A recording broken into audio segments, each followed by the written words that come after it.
Hey guys, Buckskin Dave here. So after I did that last video and was setting up for this calculating using the modern ballistics calculator to calculate an old black powder gun, ballistics and trajectories, there was a lot of people that were interested in it, and I could tell by their comments. And the deal that I showed you is what I started with, the little PDA, personal dope advisor. I'm not sure you can still get these. You might check, do a search, and if you can, then you might have to do a search to get the little chip to put in it from Nightforce, and so you can have that Nightforce program on this little thing that you can have in your pocket and get real-time calculations off of it. They do make stuff specifically for that, but I think they'll cost you quite a bit more, and you can look into that also.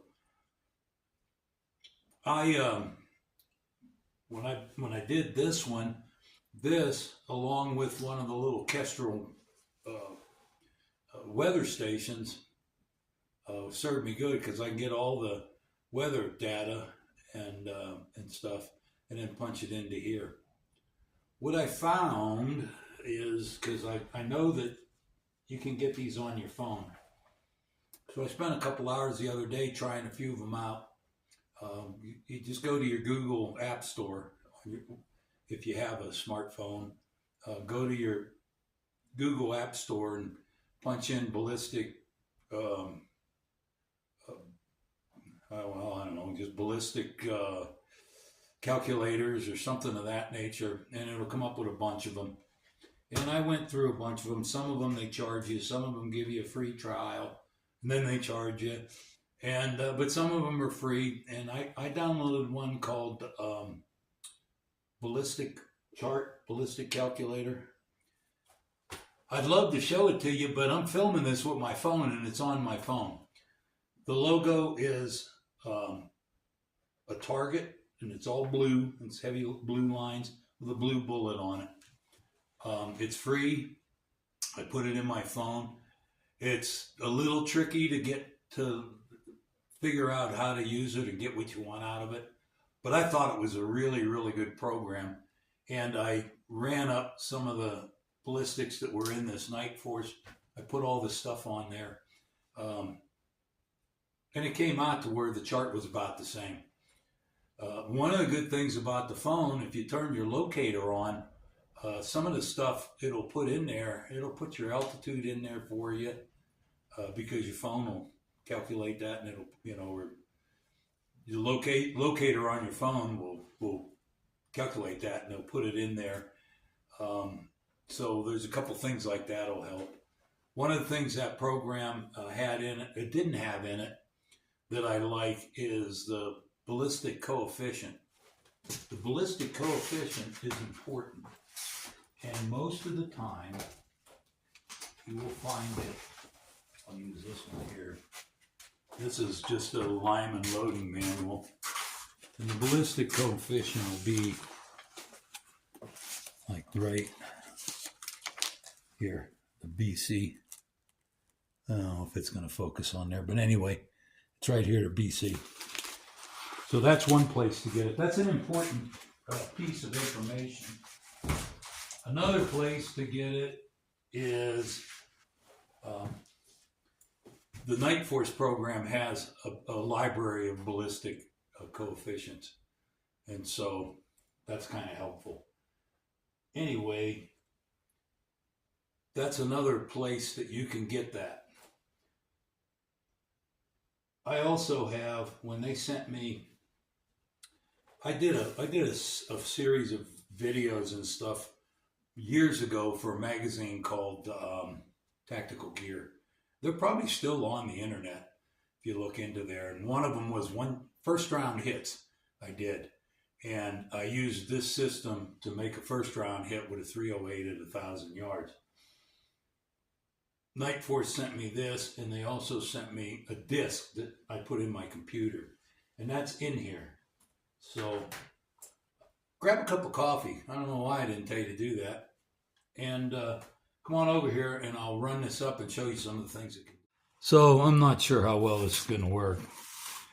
What's nice about this is I put some of the information into the program and then I ran it up and then I printed it out, which is nice. That's a little easier than printing it out's a lot easier. Okay, so this one opens up. I don't know, is that coming through on the, I hope it is. Anyway, here's the thing where you can put in all the information. And so you got your bullet weight, feet per second, the ballistic coefficient. This one that's set up is for a 308 Winchester. Sight in is 100 yards. That's an important thing too, because I did a couple experiments, and if I sighted in at 50 yards, the elevation numbers are different than 100 yards. So if you sight it in at 50 yards and then have 100 yards in here, it's going to mess you up. Sight above the bore, very important. Most scopes and stuff that are mounted, the line of sight through the scope is about 1.5 inches, or at least it is on this 308 rifle. The center of the bore, it's 1.5 inches. So that's very important also. What I like about this one is you can do your intervals. I have it at 25 yards. This one will go 10 yards, 20 yards, 25 yards, or 50 yards. That's the intervals on the chart in between. 100, then it will go 120, 30, 40, whatever. I had it set at 25 yards for this one, which I think is good. I might set it at 50. Now, the program that is on the phone, that ballistics program, that one's kind of cool because it has 1 yard increments. So, I mean, your list is going to be real long. What's good about 1 yard, or on this one here, I'd probably use 10-yard increments. What's good about that, especially with your black powder cartridge rifles, is they shoot at such an arc. I mean, if you're ranging your deal and you say you range it at, I don't know, say 456 yards, it'd be nice to be that accurate looking up what your minute of angle correction would be. Like if you have 456 yards, well, you could put 450 yards, that'd be good. If you had it busted up in a different increment, like going 100 yards, 400, 500, or 600, 456 yards, you want to be able to get that in-between thing, and especially with a rifle like these black powder ones that shoot at such an arc. 5 yards can make a difference of a 4 or 5 inch hit, and that could be a miss. They also, you can put your information in there for incline, up and down. Whether you're shooting uphill or downhill, you have to, either way you're shooting, you have to aim a little bit different to make up for that. This one here, okay, your sea level, your pressure, temperature, and all that, some of that stuff will come off the phone. Altitude, if you have a weather station, okay, this one doesn't have the altitude in it, so let's put it in. 6,000 feet. And then you can also calculate windage here. Left or right windage.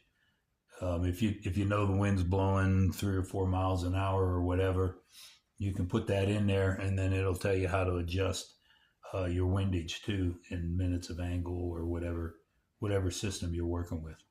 So once you put all the information in, you hit the calculate button, and here's your chart right here. So with this thing, and you can change it as you're doing it. Now see, this one here has, I don't know what it was. It must have been something I was doing. It's got wind speed in there, but for minute of angle up and down, it doesn't matter. So if I'm going to make a 300, well, I got a 450 yard gong out there that we'll probably work with. And the minute of angle correction with this, of course, this is your 308. The minute of angle would be 9.5, 9.5 minutes. So when I adjust my scope, I would adjust.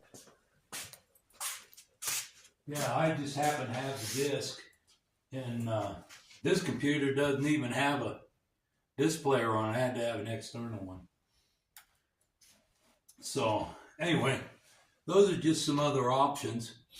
Basically, what you need to use, you need to have a chronograph, because at the temperature, pressure, and elevation that you're starting with, you got to have a correct feet per second velocity.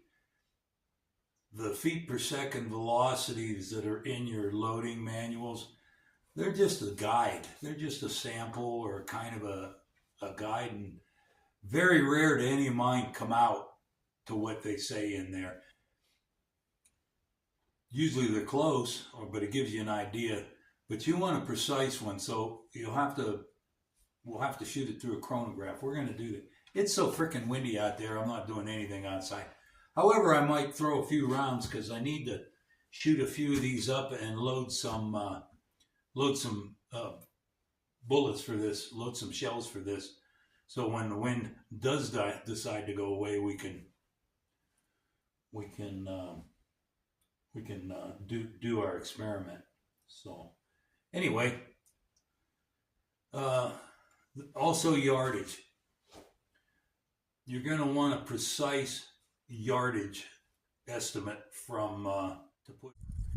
Okay, the only reason I'm getting away with this today is I'm using the house to block the majority of the wind. Not a good day to get a group or set anything up, but I need to shoot up some rounds so that I can have a batch of brass that I can work with to do the project. So I'm not even sure, the wind might be blowing too hard for me to even get a good shot off. Let's see.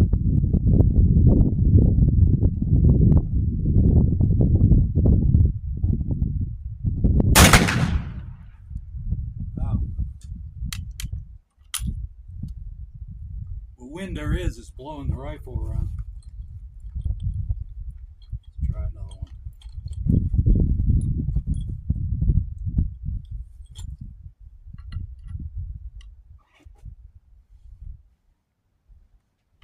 Wow.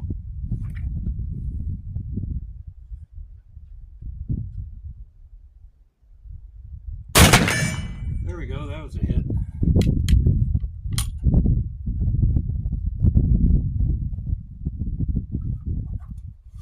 I have some of these 520 grain bullets because I do want to try those too.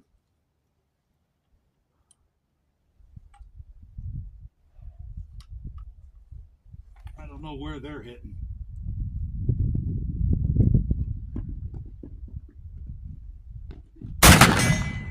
No, it's hitting about the same.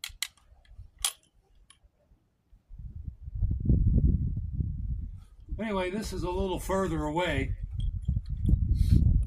than I was shooting the other day. I got a couple more.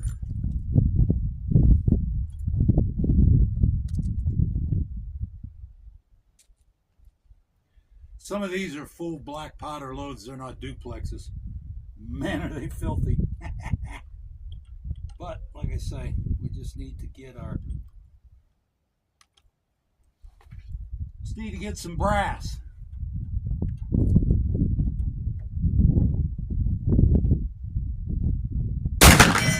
Nice.